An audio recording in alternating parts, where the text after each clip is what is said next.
इस वीडियो में हम बात करेंगे 8th पे कमीशन की। आपकी सैलरी और पेंशन में कब होगा इजाफा, इससे जुड़े कुछ 5 बड़ी अपडेट्स आ गए हैं जो आपको जानना बहुत ज़रूरी है।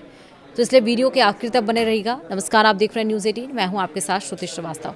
केंद्रीय कर्मचारियों और पेंशनर्स की नई सैलरी के लिए 8वें वेतन आयोग ने काम तेज कर दिया है। दिल्ली के दफ्तरों से बाहर निकलकर आयोग अब सीधे अलग अलग राज्यों में जाकर कर्मचारियों की समस्याएं सुन रहा है। दरअसल केंद्र सरकार के विभिन्न विभागों में काम करने वाले करीब 1 करोड़ से ज़्यादा कर्मचारियों और रिटायर हो चुके पेंशनर्स के लिए एक बहुत ही काम की खबर है।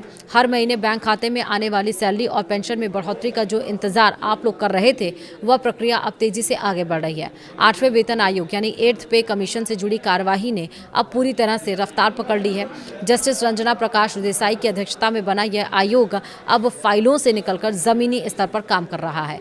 देश के अलग अलग राज्यों और केंद्र शासित प्रदेशों में कर्मचारी यूनियन और पेंशनर्स के गुटों के साथ आयोग की अहम बैठकें लगातार जारी हैं। अगर आप भी इस बात को लेकर उत्सुक हैं कि नया पे स्ट्रक्चर कैसा होगा, बेसिक सैलरी कितनी बढ़ेगी और पेंशन का रिवीजन किस तरह से किया जाएगा, तो 8वें वेतन आयोग की तरफ से आ रहे इन 5 सबसे जरूरी अपडेट्स को जानना आपके लिए बेहद जरूरी है। सबसे पहले तो बता दें कि वेतन आयोग का काम सिर्फ दिल्ली के दफ्तरों में बैठकर नहीं हो रहा है। फिलहाल यह आयोग अपने परामर्श और विश्लेषण वाले बेहद अहम दौरे से गुजर रहा है।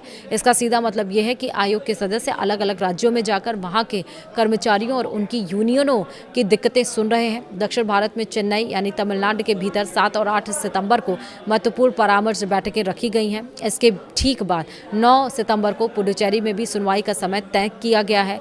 उत्तर भारत की तरफ रुख करें तो चंडीगढ़ में 16 से 18 सितंबर के बीच वहां के और आसपास के राज्यों के कर्मचारी संगठनों से आमने सामने बैठकर बातचीत होगी। वहीं राजस्थान के जयपुर में 31 अगस्त और 1 सितंबर को होने वाली बैठकों के लिए आवेदन जमा करने का काम किया जा चुका है। सैलरी का नया ढांचा तैयार करना कोई आसान काम नहीं है। इसके लिए महंगाई के सूचकांक, देश के आर्थिक हालात और अलग अलग क्षेत्रों से आ रहे वित्तीय प्रस्तावों को बारीकी से समझना होता है और इसी काम को तेजी से और वैज्ञानिक तरीके से करने के लिए आयोग ने अपने कंसल्टेंट यानी सलाहकारों की नियुक्ति से जुड़े नियमों में कुछ जरूरी बदलाव किए हैं। इन विशेषज्ञों की मदद से जो रिपोर्ट तैयार होगी वह पूरी तरह से सटीक और ठोस आंकड़ों पर आधारित होगी। सरकारी कर्मचारियों के बीच आजकल सबसे ज्यादा चर्चा फिटमेंट फैक्टर को लेकर ही हो रही है, क्योंकि इसी से तय होता है कि सैलरी में असल उछाल कितना आएगा। आपको याद दिला दें कि 6ठे वेतन आयोग में यह फिटमेंट फैक्टर 1.86 तय किया गया था। फिर 7वें वेतन आयोग में इसे बढ़ाकर 2.57 कर दिया गया, जिससे बेसिक सैलरी में अच्छा खासा इजाफा देखने को मिला था। अब 8वें वेतन आयोग को लेकर कर्मचारी संगठनों की तरफ से लगातार यह मांग उठाई जा रही है कि फिटमेंट फैक्टर को 3.68 से लेकर 3.83 के बीच रखा जाए। हालांकि यहाँ यह साफ कर देना जरूरी है कि अभी तक आयोग की तरफ से न्यूनतम वेतन, फिटमेंट फैक्टर या नई पेंशन को लेकर कोई भी आधिकारिक घोषणा नहीं की गई है। आखिरी फैसला आयोग की पूरी रिपोर्ट और उसके बाद सरकार की मंजूरी पर ही निर्भर करेगा।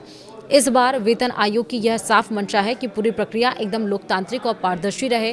कोई भी फैसला सिर्फ बंद कमरों में लेने के बजाय आयोग हर विभाग के कर्मचारी प्रतिनिधियों, स्थानीय परिसंघों और पेंशनर एसोसिएशन को पूरा मौका दे रहा है। लोग अपनी समस्याएं और सुझाव लिखित रूप में या फिर बैठकों में मौखिक तौर पर सीधे आयोग के सामने उठा सकते हैं।